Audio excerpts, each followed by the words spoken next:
Ia e toi whatalofa atu, ma toi ofolofa atu ia i le lau whawhonga mai mo tāpoi mai fo i Samoa. Ia e mai se fo ia le pa ia ma le mano fo i o tātou pa anga masani. Ia o le tātou poklame pe o nei i lewa yaso ma lewa yaso. Ia o whia lava lo e mai mo tāpoi mai ai. Ia le ngata i talwhatai o Samoa nei. Ia e mai se fo i lātou uma fo i o papa ao ma au mau ia tino mau. Ia mātou te ofolo whātu, whātalo whātu ia te o tau, te ria mawhiwhia o tau, ia i le soso o mwhoi o le tātou poklame pe o le masani ai, o le susuina lea o le tātou Lesona o le whamoe moe. Ia, mātou te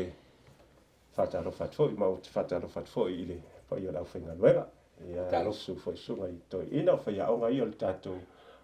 Lesona nei foi i tula o le aso. Ia, whātalo whātu silfau. Talo whalama. Sunga lea silfau mai le kalesia i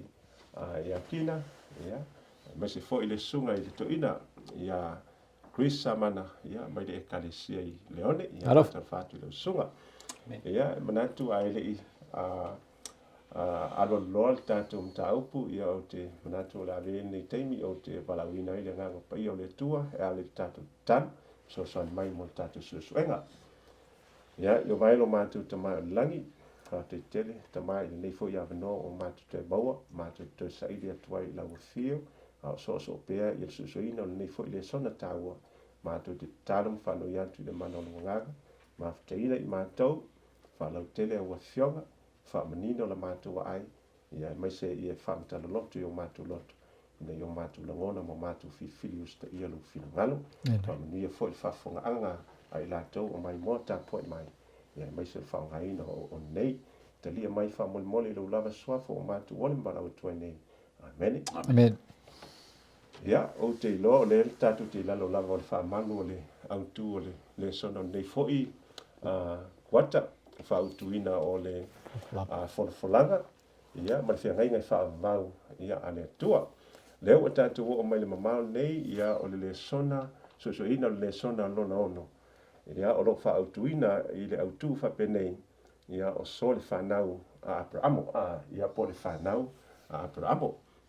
Ia le ala tātou vāvai o le vaso le te atu nei tātou susuina ai, ia le tūlanga foi o le Fanau o le whiangainga, ia ai pitai. Ia leo tātou vāvai, ma tātou whalau teleina, ia le foi tūlanga, ia e ala i le autu o le nei foi vai aso o le susuina lea, ia o le Fanau, ia po so le Fanau a Aperaamo.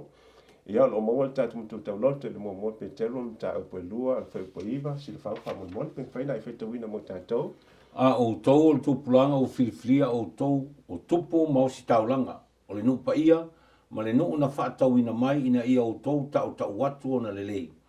Ina ia wala au ia te o tau nei le pouliuli o le malamalama e matua ofo ai. Amene.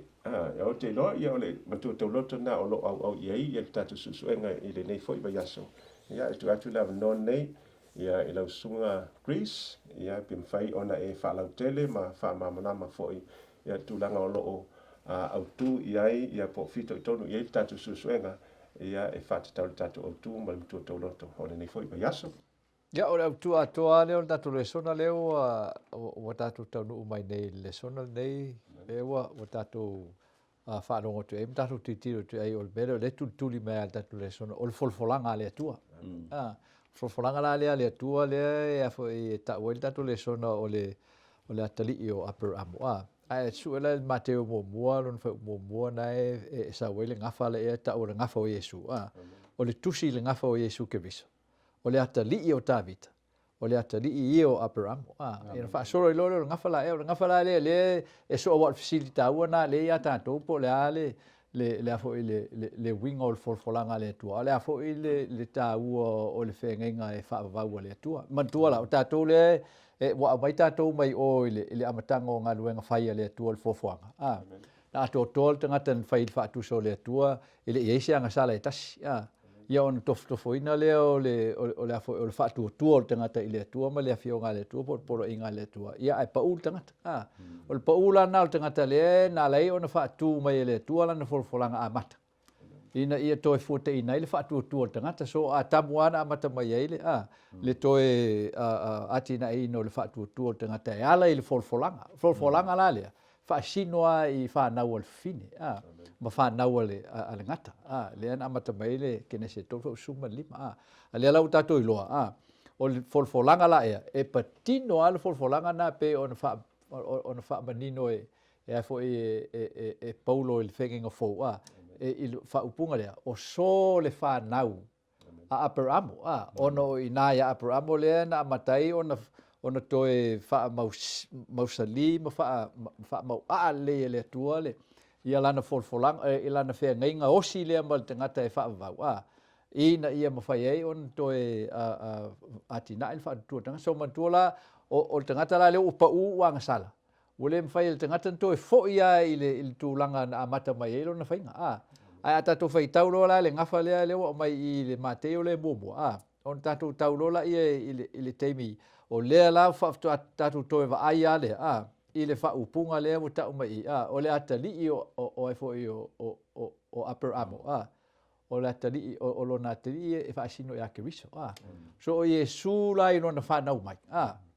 o le toe wha foi na o le tangata e wha tau nuu el folfolang e so lau whanau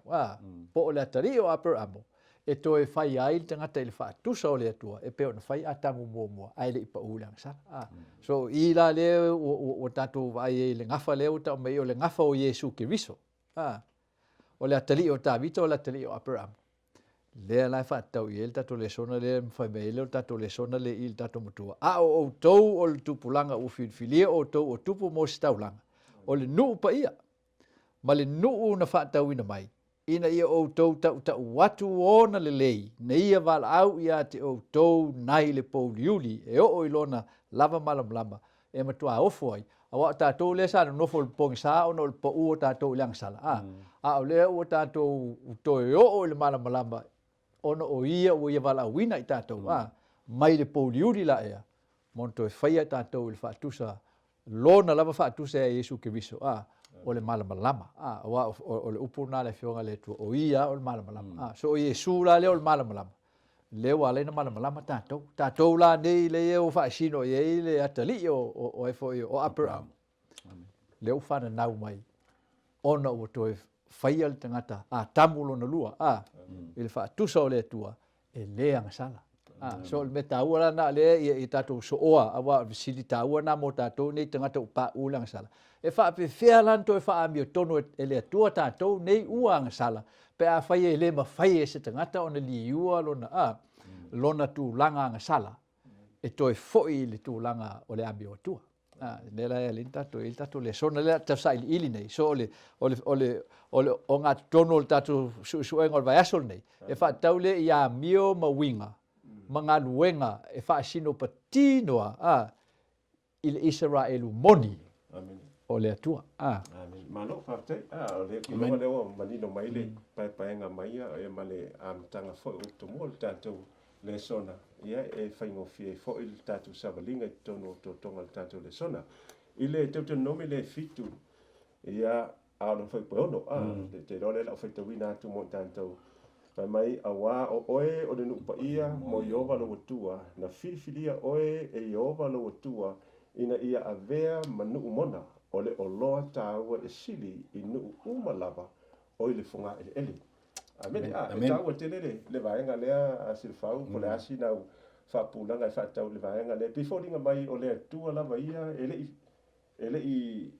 i filifilia e seisi ai na filifilia le tua lava ia ila na ia faitalia ole atonu lava le mafuanga na lai ona filifilia le tua ai se afo i ua filifilia i le tua le tulanga le ile vaenga na sa na foi fito taua tele ia ole afo i le pe olen e atania mai ile na tura le tua ia e fa tau ile awana na ia filifilia e fo linga mai le totele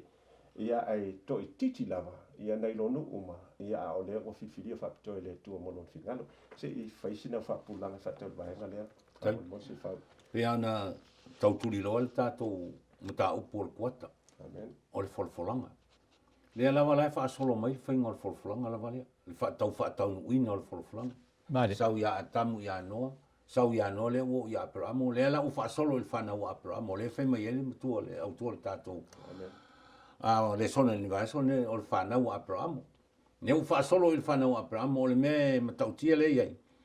ona e o le tato te fiu e tau mafau fau pe ai se a lava na filifilia ai le no ule o Israel ai mantua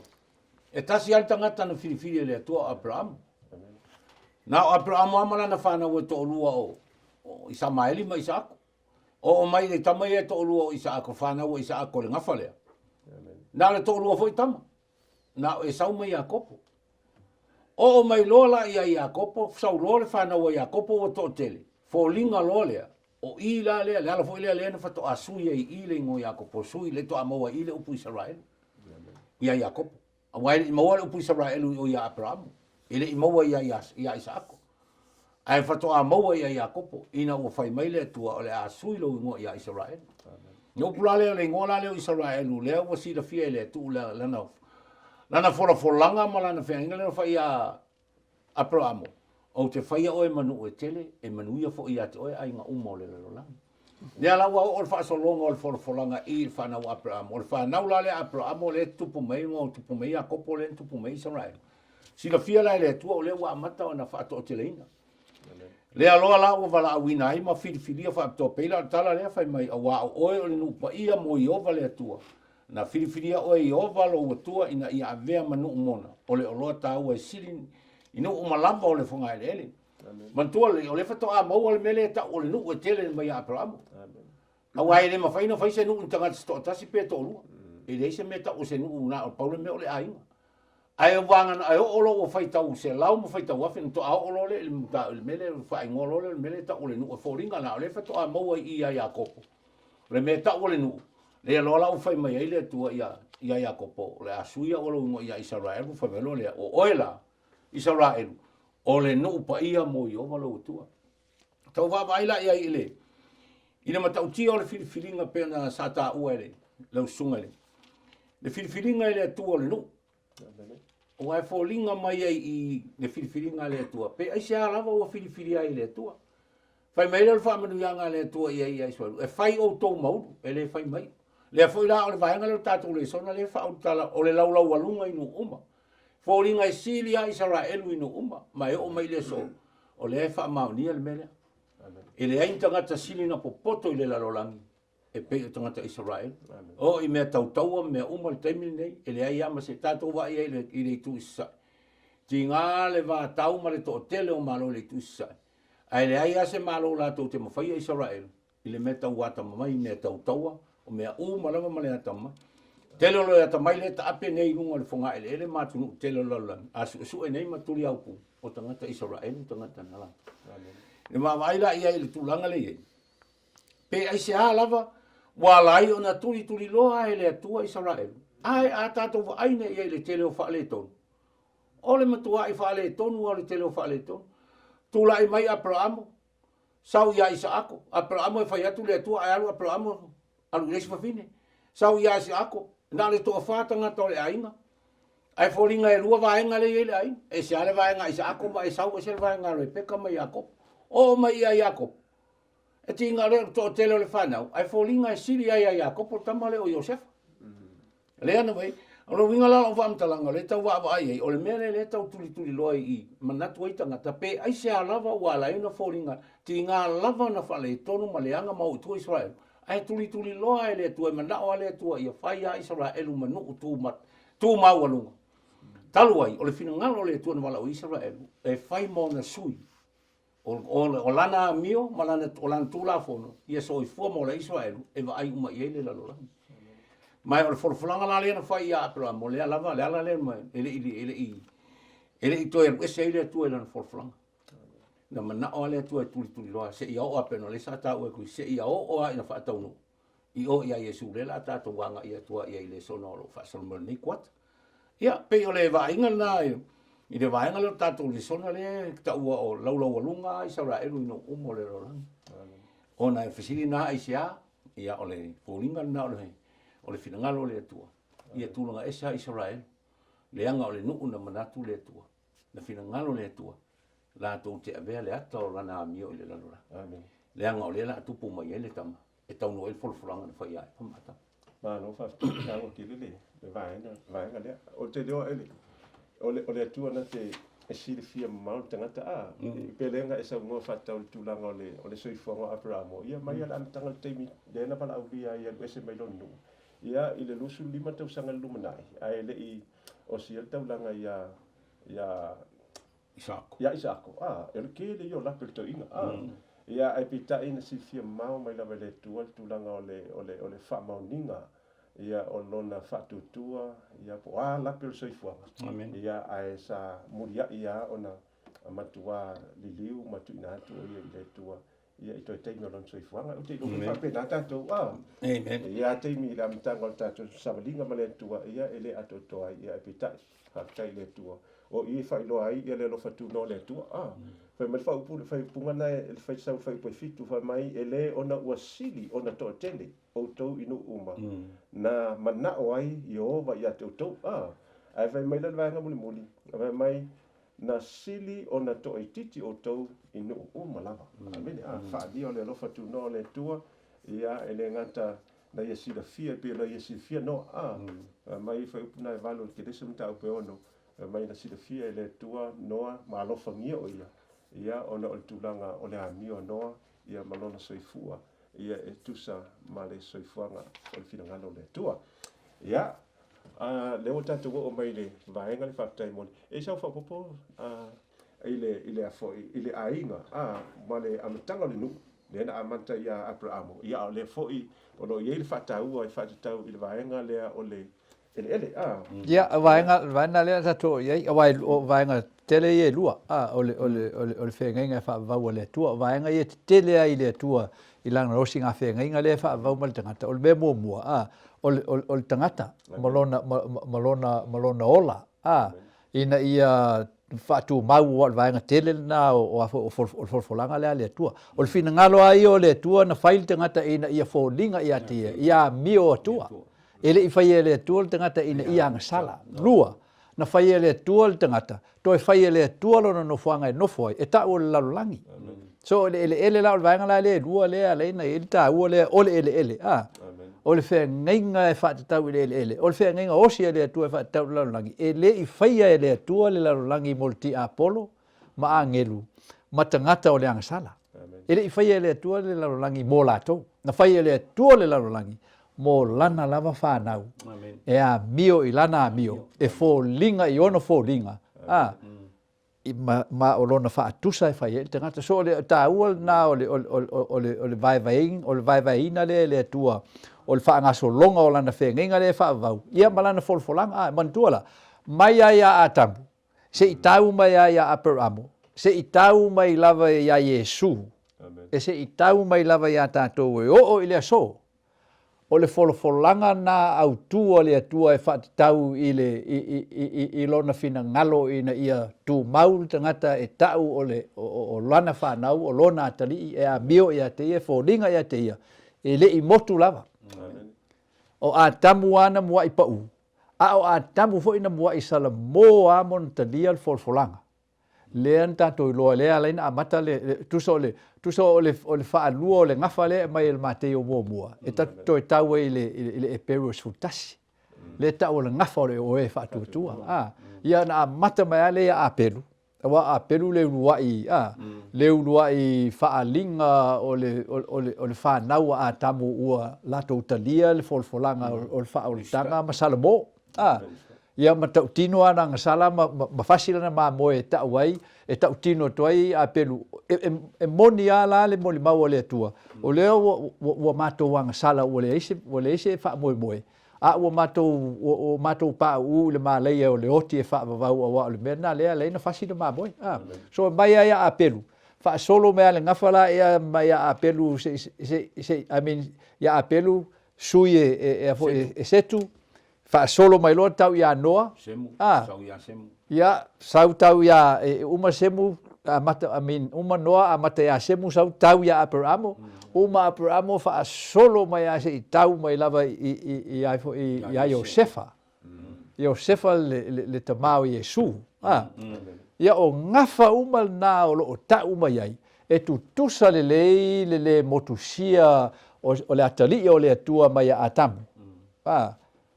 Ma atali uma o le atua le whaatutua se i tau mai al te mine o tato iai. O na tilo o le folfolanga nga i luma i a Yesu ai le i whanau mai. Ia mai e tato o to tilo i tua i a Yesu no uma na maliu. A ua fio le langi. O tato le to e wa ai ai. A o le ai tato te whaatua iai. Ia ma ta wei tato. O atali i ma fine o le atua. So a le wha moe ma le sini a toa o le ngaruenga la e o le whai e le atua i lona nuu la le. Ina ia whaatau nuu folfolanga lea. O le lau ele ele na o fo ina atu ia Aperaamo ma isa ako.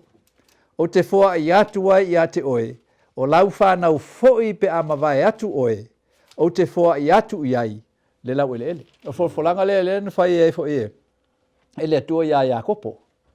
Iakopo lenta ua ne fo e silfau. O Israelu. Ua whana nau mai ele nuu le ua ta ua le nuu o fo tupu mo si taulanga. O le nuu o filfilia, o le nuu o whaatau ina mai. Ina ia lato tau watu la le siri ese o le.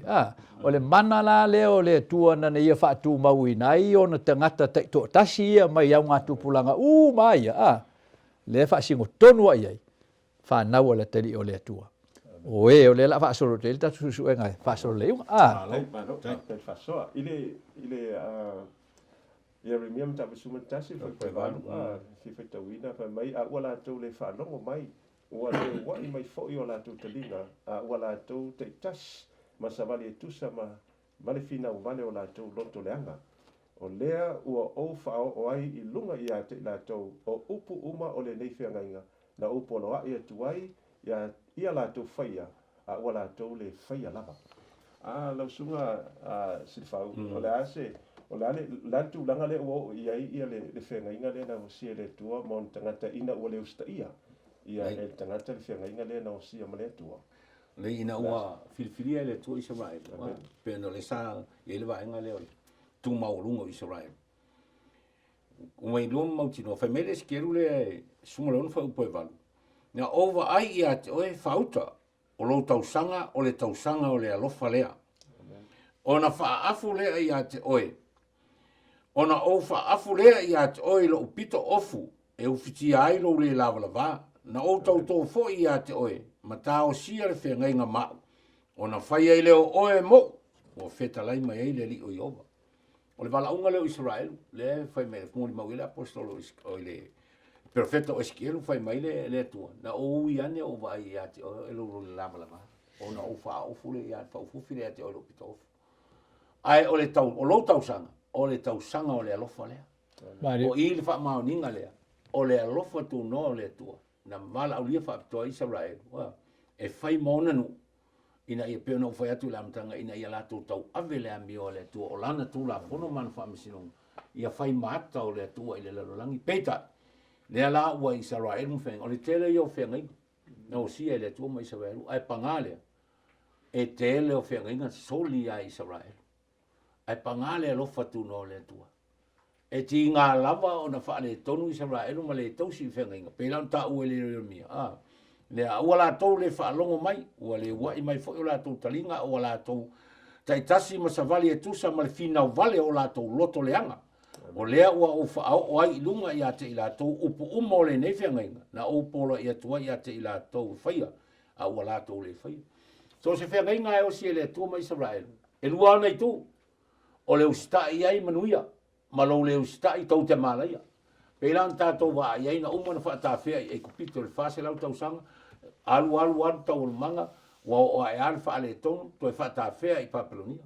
ai pangale e ui ai na fa ta fe ai talu ai ona e fai mai le amtanga le vala ungo Israel o lo tau sanga o le tau sanga o le alofa le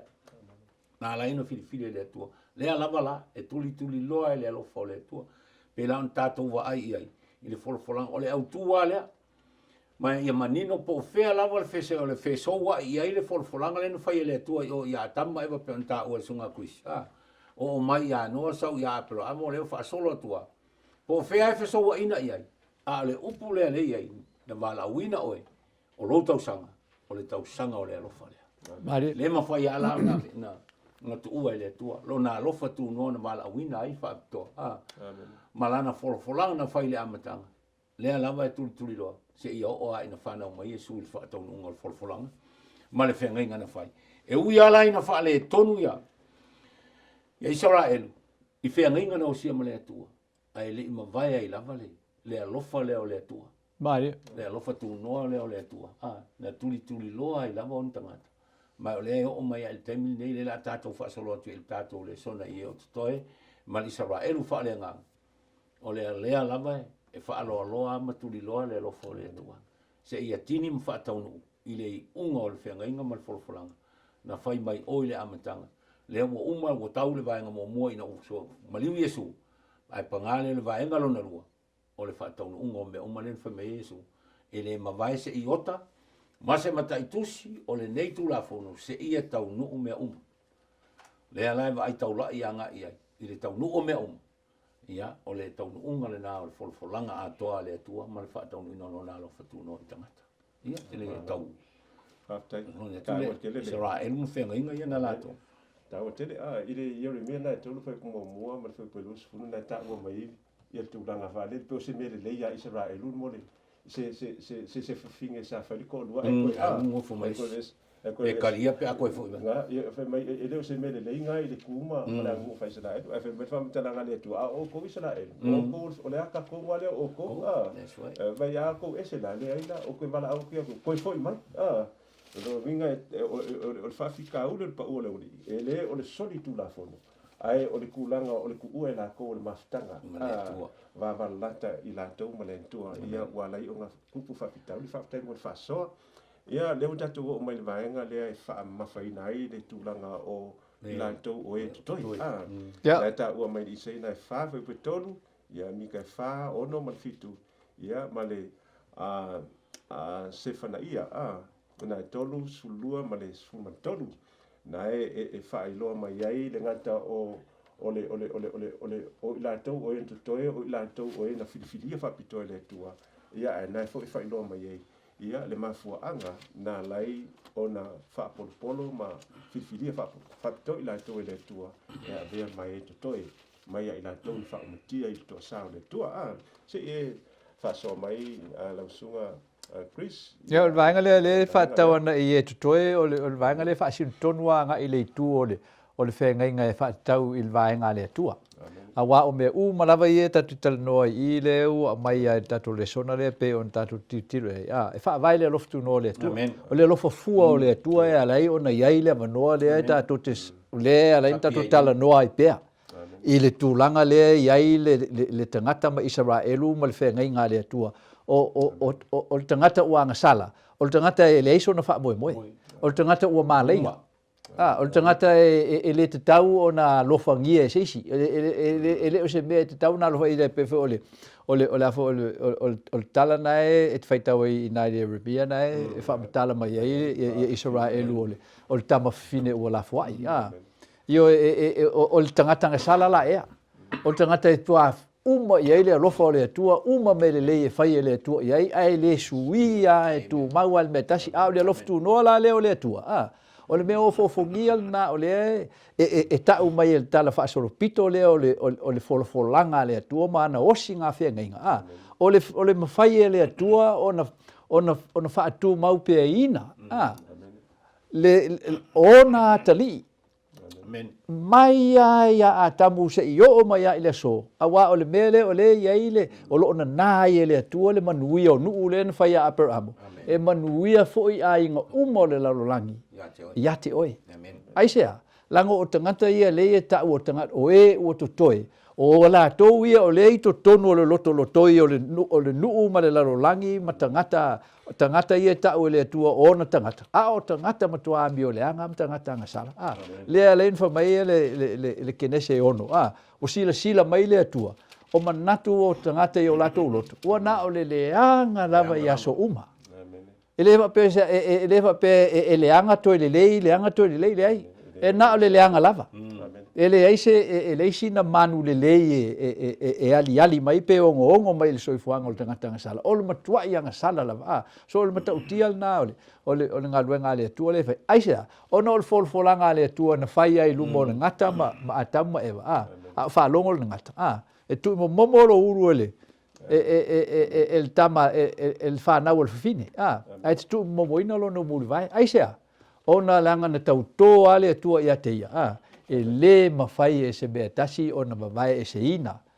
lana Fanau mai a te ia le la e ina ila o le vaenga le ta o e to toi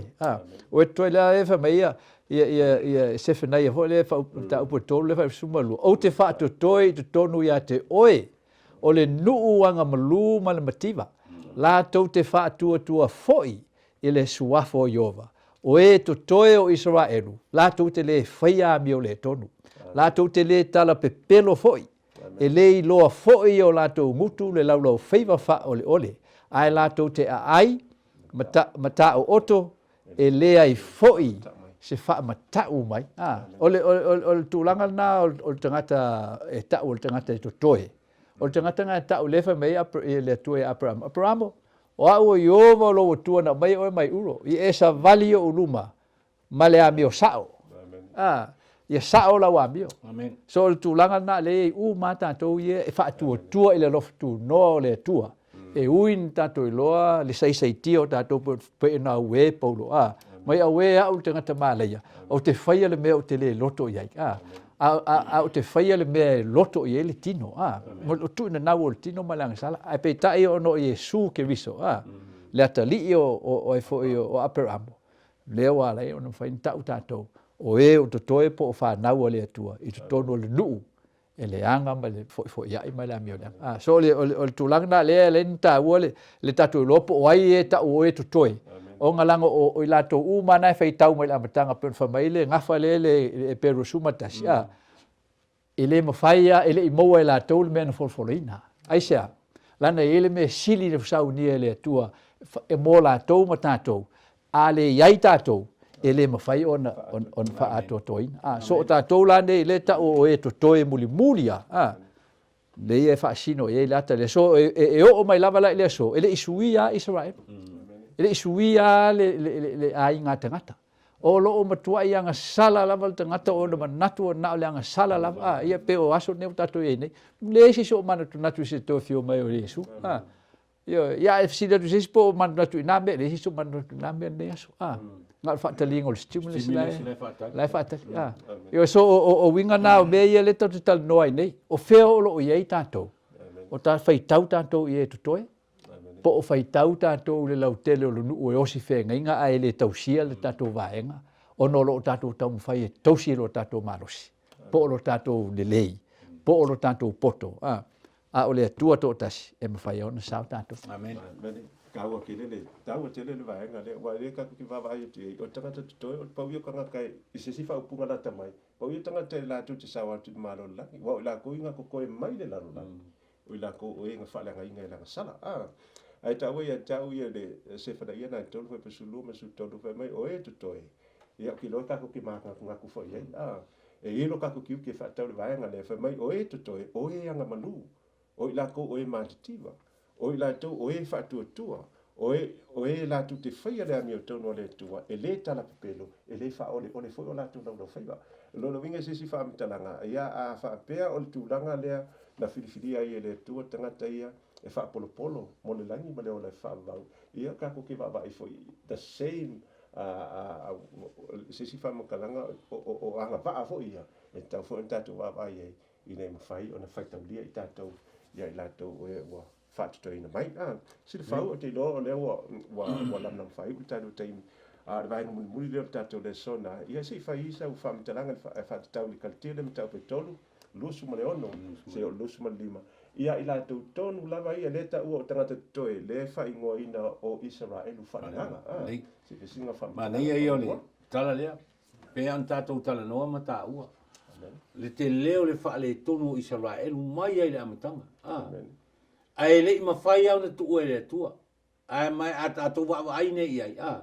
e monia lana ta ulau tele Israel le le peitai na ia tangata e ta o tangata mi o tonu tangata o sta ile tua e ui lava ina la vea uma pe au te me fa ta vea ile tua ai o lai lava ia tangata fa mauninga tala ia tania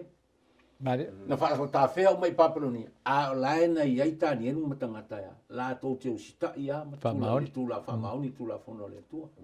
ia Israel fa solo mai ai taimi uma la vole ole nu a ta to vai melen tu pu ia Elia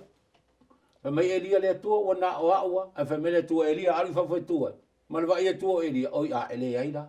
o le matua i to te le au tangata ia le ai foi le tu ma fu anga le na e fo ringa mai ti ngale te la fa le tono Israel aina giai lava le tuli loe le lofa tuno le tua sila fiele tu o lai lava ia yon tangata le ata fo le ta tonu temine le Israel fa le ngang po ala va fa le tonu e ui ai na tatou la vea o mai fa le tonu ia ia nei o le lolangi me soi fuanga i le mawhaina vese peitai o le whana oma leo le atua ia iai tangata e ia tatou iai le leina le o tangata o totoi o tangata e ustai i le atua o tangata e whaatua i le atua no whai mai lole o le kaltia le e tolu luas fuluonu o outou o atali o le atua o e uma ua rātou whaatua e le maliwa ke riso. Mare. O tangata uma la o le Israel whaale nganga pe nta o temine o whaitau miliona luas fulu pe lata miliona tangata ke risiana. O to Israel whaale nganga na ai talo whai o le fesili na e la vea ina mo whaole na o tangata Israel e peia o le ata o Israel tuai le ai na o e o totoi o e whaia le finangalo o le atua o le a whaola ina le teimi o le whaatau unga o le la vea inga le atua i teimi muli pe au atu le iunga me la na le le fai mai le le perfecta o tanielu le fitu los from le fitu le fai tau tua o le malo ma le puli a toa ma le mamalu o le malo i la loifo o le langi uma e tu ina atu i le nu o le au paia o le silsili ese o lona malo le malo e whawa vaulea e au auna mausi sta i a te ia o pule umanama le malo le nao le taunu unga le nao le Israelu whaale nganga o e o totoi o le Israelu whaale nganga e wha maoni whai meno le a whai mo la tau le malo le o le malo e wha vau o le malo e pule i malo uma o le malo le tua Mare. ia pe o le tau wha atatu leo le tūlanga o iei le Israelu whaale nganga o le ata o le Israelu whaale tino le a fo ia to tere tangata o tanga keusiano o tau o le Israelu whaale nganga ai talo whai na o e a o le ato toe mai o le ala tu sta ia tu la fono le tua pe un fameltu si o fali o e ustai iana pola inga mtausi iana tu la fono iana pola inga man tu la fono o le au fale atu e fai mo la to le malo e fa Mare. ia malo va tai ia o ki longa o le autu ato na tato le sona me tato susuenga da e o mai da fai upuna e losu mai va le katin tato to lu mai a fai foi o ke riso o to e moni o le Fanau o to a Aperaamo reka kausu e pole ale le tūlanga o le Fanau Aperaamo ia ai le fai lo mai ima fai la fali manino mai lava so si kasi la wo ngkalie Yesu ave mali ma fa ola lo na ma sa vale kusa malo Yesu ia le na tau fa ata mai ile se fa ia le ia fa mai o Fanau ia a Aperaamo ia vanga mo fa mai o suli foi e tusa ma le mea na folo ia tau o te lo au tu atona tato le sona ma tato susuenga sa tau fai lo po ai tonu le Israel moni ia a foi me longa ia ai mai se foi o lato tute ia fa tinoina ia la suma ia fa tai ta voi o leo uma tato te ia mo dia tu dengan fa tai ia lo sunga i fa ia onga ia ile vainga foi o fa so ia te tununga ia ua manino malama ia telo vai ngol tato susuenga para ngango dengan ngole tu so mai ia fa tai fo ile tato au mai moa ia mai se foi pa anga masari o tato por klani ia i fa fonga mai mo ta pai mai ia tato fa so fa tasi ia la fionga le tua anga le ia tu le tua ma fa la tele ia lana fionga e pe on tato fa so ina ai nei taimi o te wala watu mo fa la puno mai o tu wao o la saunia tato talo tapunia no ia tato susuanga yo vai no matu tama langi fa te tele lava tama au matu fa so e la wa fionga matu te ilo le tua e le faingo fi matu tam fai le mesili e fa lau tele ma fa te tala ia wa fionga ina yo matu malama ai le tua e le tūlanga o lo matu iai ai mai se o lau wala au na wala winai matou ina ia be i matou ma Fanau ma mauti no le tua lo matu tute e fua matulanga o lou tiute na palauina i mātou i lo Amen. no ia talia mai mātou whamanuia mai whamone mole lo lava suafo o mātou wale mbala o tuai nei. Amen. Amen.